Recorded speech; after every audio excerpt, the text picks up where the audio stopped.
In this video, I'm going to show you how to add highlight on Instagram. First of all, if you found this video helpful, please subscribe to the channel and leave a like. So let's get started to the guide. Go into your Instagram. You need to post any story to make it as a highlight. I will choose this image as a story. Then click to your story. After publishing that story, just go into it.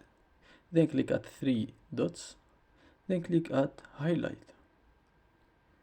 Name the highlight. Example, I will name it banner. Then add. Add it to highlight. Highlight stay on your profile until you remove them. Done. Just you need to go to your profile and you will see that story become a highlight. If you found this video helpful, please leave a like, subscribe to the channel. See you soon.